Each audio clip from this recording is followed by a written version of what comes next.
Many of today's ESG funds look more like an index fund, but with higher fees.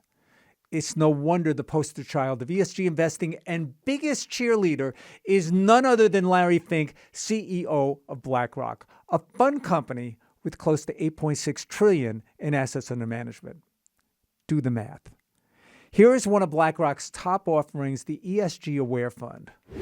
When you look under the hood, you're going to see a lot of familiar names: Apple, Microsoft, Alphabet, on and on.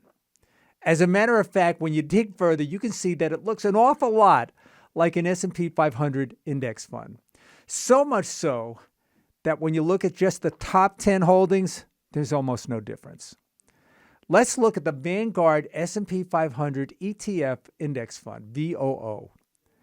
There's one additional stock in the top 10 holdings: Warren Buffett's Berkshire Hathaway with a 1.66% weighting. Trust me, BlackRock owns it too, but just a little less. For that genius active management ESG decision, you pay 15 basis points or 0.15%. All right, get out the calculator. The fund has $19.3 billion in assets. That works out to almost $29 million in annual fees. Vanguard's index fund charges just 3 basis points or 0.03%.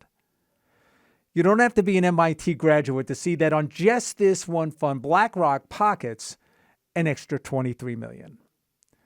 There are countless studies on ESG investing, but a recent article from the Wall Street Journal really hit home.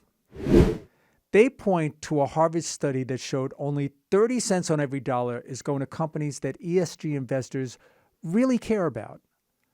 The rest of it is invested in stocks you'd find in any other fund. That basically takes the average green ETF fund fee of 0.17% and triples it. Wall Street is genius at coming up with investment products that offer little in the way of innovation, but convince you to pay more for it. Some fund companies see the light and are turning their back on ESG. Vanguard CEO Tim Buckley recently pulled out of the Net Zero Managers Initiative, affirming his fiduciary duty to clients. Talking to the Financial Times, Mr. Buckley said, "Our research indicates that ESG investing does not have any advantage over broad-based investing."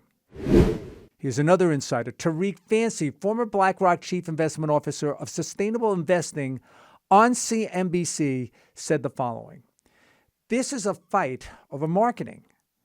He refers to it as green paint and that ESG was focused on Democrats as much of ESG policy aligns itself with progressive views. All in, ESG, great for Wall Street. For America, not so much. If you like the pod, I hope you'll hit subscribe. Have a comment. I'll get back to you right away. Thanks for joining. I'm David Nelson.